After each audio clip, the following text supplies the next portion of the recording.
Hello friends, welcome to நாகுவின் சமையல். நம்ம இன்னைக்கு செட்டிநாட்டு ஸ்பெஷல் மசாலா பணியாரம். ஒவ்வொரு ஊரில் வந்து இது வந்து மசாலா சுவியம்னு சொல்லுவாங்க. அது எப்படி செய்கிறதுன்னு இப்போ பார்க்கலாம்.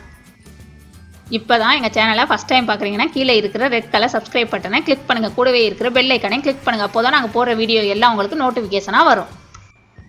இப்போ இதுக்கு தேவையானது பார்த்தீங்கன்னாக்க பச்சரிசியில் தான் செய்யணும் இந்த பணியாரம். நான் வந்து பச்சரிசி வந்து 1 டம்ளர் எடுத்திருக்கேன். எந்த டம்ளரில் நம்ம எந்த அளவு எடுக்கிறோமோ அதே அளவுக்கு உளுந்து எடுத்துக்கணும். இதே டம்ளரில் 1 டம்ளர் அளவுக்கு இப்போ வந்து உளுந்து எடுத்துக்கிறேன். இது வந்து இந்தியா உளுந்துனாக்க நல்லா பொங்கி வரும். அதனால் நீங்கள் வந்து 3/4 டம்ளர் எடுத்தால் கூட போதும். நம்ம இங்கே இந்த ஊர் துபாயில் உள்ள உளுந்து வந்து அந்தளவுக்கு பொங்கி வராது. அதனால் நான் 1 டம்ளர் அளவுக்கு எடுக்கிறேன். நீங்கள் வந்து பொங்கி வர உளுந்துனா கொஞ்சம் கம்மியாக எடுத்துக்கோங்க. நல்லா மாவை வந்து இது மாதிரி நல்லா நைஸாக அரைச்சிக்கணும். ரொம்ப தண்ணி ஊற்றக்கூடாது, கொஞ்சம் கெட்டியாகவே வச்சுக்கணும். தண்ணி வேணும்னா கூட நம்ம அப்புறமா தெளிச்சுக்கலாம். நல்லா நைஸாக அரைக்கலைன்னா வெடிக்கும், அதனால் பார்த்துக்கணும். இப்போ அடுத்து இதுக்கு வதக்கிறதுக்கு நான் வந்து 2 டேபிள் ஸ்பூன் அளவுக்கு தேங்காய் எடுத்து துருவின தேங்காய் வந்து எடுத்து வச்சுருக்கேன். அப்புறம் கொஞ்சம் கருவேப்பிலையை வந்து சின்ன சின்னதாக நறுக்கி வச்சுருக்கேன். கருவேப்பிலை இல்லைன்னா நம்ம வந்து கொத்தமல்லி கூட போட்டுக்கலாம். இன்றைக்கி என்கிட்ட கொத்தமல்லி இல்லாததுனால நான் கருவேப்பிலையை நறுக்கி வச்சுருக்கேன்.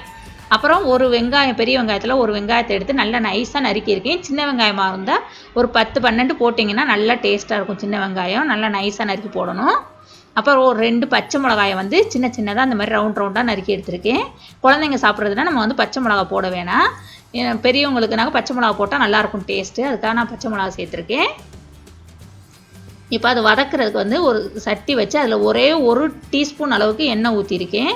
கொஞ்சமாக ஊற்றினா போதும். அது நல்லா காயணும். எண்ணெய் காய்ஞ்சதுக்கப்புறம் நம்ம வந்து ஒரு 3/4 டீஸ்பூன் அளவுக்கு கடுகு போடுறேன். கொஞ்சமாக பெருங்காயம் சேர்த்துக்கிறேன். ஏன்னா எண்ணெய் காய்ஞ்சி நல்லா அந்த கடுகு வந்து வெடித்து வந்துச்சுன்னா தான் மசாலா பணியாரம் போடையில் நம்மளுக்கு வந்து அது வந்து வெடிக்காமல் வரும்னு சொல்லுவாங்க. அதுக்காக பார்த்துக்கங்க. அடுத்து அந்த இது பொரிஞ்சதுக்கப்புறம் நான் வந்து பச்சை மிளகாய் ஃபஸ்ட்டு போட்டு வதக்கிக்கிறேன். அதை லேசாக வதக்கினதுக்கப்புறம் நம்ம வச்சுருக்கிறது எல்லாத்தையுமே சேர்த்து மொத்தமாக போட்டு வதக்கிக்கலாம். நல்லா வதக்கிக்கங்க. ஒவ்வொருத்தவங்க பச்சையாகவே கூட போட்டு பிசைஞ்சிட்டு போடுவாங்க. அதுவும் நல்லா தான் இருக்கும். இது வதக்கி போட்டால் இன்னும் கொஞ்சம் நல்லா இருக்குன்றதுனால நான் எப்போவுமே வதக்கி தான் போடுவேன். அதை நல்லா ஆற வச்சுட்டு அந்த மாவோடு சேர்த்துக்கணும். இப்போ சேர்த்தாச்சு. நம்ம வந்து மாவு ஆட்டையில் வந்து நம்ம வந்து உப்பெல்லாம் எதுவுமே சேர்க்கலை. அதனால் இப்போ வந்து அதுக்கு தேவையான அளவு உப்பை வந்து நம்ம சேர்த்துக்கலாம். அவங்கவுங்க டேஸ்ட்டுக்கு தகுந்த மாதிரி உப்பு சேர்த்துக்கங்க. அது கொஞ்சமாக இருக்கிறதுனால நான் இன்னும் கொஞ்சம் லேசாக உப்பு சேர்க்குறேன். சேர்த்துட்டு இது வந்து நல்லா பிசைஞ்சு விட்டுக்கிறணும். கையிலே நல்லா பிசையணும். தண்ணியெல்லாம் ஊற்றக்கூடாது. பத்தலைன்னா தண்ணி ஊற்றிக்கலாம். அதே மாதிரி உளுந்து வந்து நம்ம கம்மியாக போட்டோம்னாக்க இப்போ பாருங்கள் நல்லா பிசைஞ்சாச்சு. அது கொஞ்சம் கெட்டியாக இருக்க மாதிரி இருக்குது. அதனால் நான் இப்போ வந்து லேசாக தண்ணியை தெளிச்சுக்கிறேன். நீங்கள் வந்து தண்ணியாக எது மாவு இருந்துச்சுனாக்கா தண்ணி தெளிக்கணும்னு அவசியம் இல்லை. நான் தண்ணியாக இல்லாததுனால கொஞ்சம் கெட்டியாக இருக்கிறதுனால தண்ணி தெளிச்சுக்கிறேன்.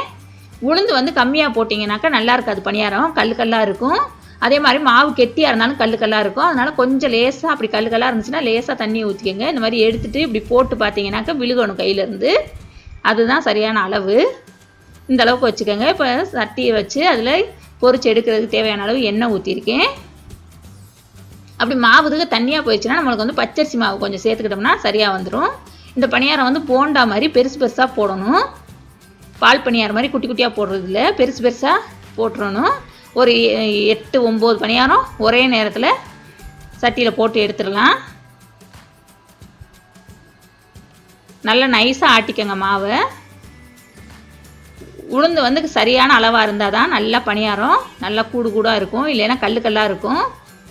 இப்போ திருப்பி விட்டாச்சு. அது ஒட்டி இருக்கிறதெல்லாம் அடுப்பை வந்து மீடியம் ஃப்ளேமில் வச்சுக்கோங்க. ஒட்டி இருக்கிறத வந்து கரண்டியை வச்சுட்டு நடுவில் அப்படி கட் பண்ணி விட்டீங்கனாக்கா அழகாக கட் ஆயிரும், தனித்தனியாக வந்துடும். இந்த பணியாரம் வந்து ரொம்ப ரொம்ப ஈஸியாக செஞ்சிடலாம்.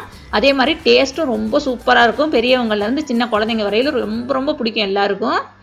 அந்தளவுக்கு நல்லாயிருக்கும் டேஸ்ட்டு. நல்லா அந்த மாதிரி போட்டுட்டு நல்லா பொன்னிறமாக வர்றது வரையிலும் இது பண்ணுவோம். பொன்னிறமாக வந்ததுக்கப்புறம் நம்ம வந்து எடுத்துடலாம். மாவு கெட்டியாக இருந்துச்சுனாக்கா உள்ளர வந்து மாவாக இருக்க மாதிரி இருக்கும், வேகாத மாதிரி. அதனால் கொஞ்சம் லேசாக தண்ணி தெளிச்சுக்கோங்க. நான் வந்து இதுக்கு முன்னாடி பணியாரம், வடை எல்லாம் செஞ்சுருக்கேன். அது எல்லாத்தையும் கீழே வந்து டிஸ்கிரிப்ஷன் பாக்ஸில் அதோட லிங்க் வந்து கொடுக்குறேன். தெரியாதவங்க அதை பார்த்துக்கங்க. நிறையா ரெசிபிஸ், தீபாவளி ஸ்வீட் எல்லாமே பண்ணியிருக்கேன். எல்லா இதுவுமே நான் வந்து லிங்க் கொடுக்குறேன் டிஸ்கிரிப்ஷன் பாக்ஸில். அதை பார்த்து தெரிஞ்சுக்கங்க. எல்லாத்தையும் ட்ரை பண்ணி பாருங்கள் இந்த தீபாவளிக்கு. இது வந்து செட்டிநாட்டில் கல்யாணம்னாக்க இந்த பணியாரம்லாம் இருக்கும். எந்த ஒரு விசேஷமாக இருந்தாலும் நம்ம வந்து செட்டிநாட்டில் இந்த பணியாரம்லாம் செய்வாங்க. யாராவது வீட்டுக்கு திடீர்னு கெஸ்ட் வந்துட்டாலோ என்னவா இருந்தாலும் இது வந்து கண்டிப்பாக செய்வாங்க. ரொம்ப ரொம்ப ஈஸியானது. இதே மாதிரி இப்போ எல்லா பணியாரத்தையும் நம்ம வந்து சுட்டு எடுத்துடலாம். இப்போ பாருங்கள், எல்லாத்தையும் சுட்டு எடுத்தாச்சு. சூப்பராக ரெடி ஆயிடுச்சு. குண்டு குண்டு மசாலா பணியாரம். மசாலா சியோன்னு சொல்லுவாங்க, மசாலா போண்டான்னு சொல்லுவாங்க, எப்படி வேணாலும் சொல்லலாம். இதே மாதிரி நீங்களும் செஞ்சு பாருங்கள் கண்டிப்பாக இந்த தீபாவளிக்கு. இது உங்களுக்கு பிடிச்சிச்சின்னா, இந்த வீடியோ பிடிச்சிச்சின்னா லைக் பண்ணுங்கள், ஷேர் பண்ணுங்கள். இதுவரையில் எங்கள் சேனலை சப்ஸ்கிரைப் பண்ணாதவங்களாக இருந்தால் ப்ளீஸ் சப்ஸ்கிரைப் பண்ணுங்கள். கூடவே இருக்கிற பெல் ஐக்கானையும் கிளிக் பண்ணுங்கள். தேங்க்யூ.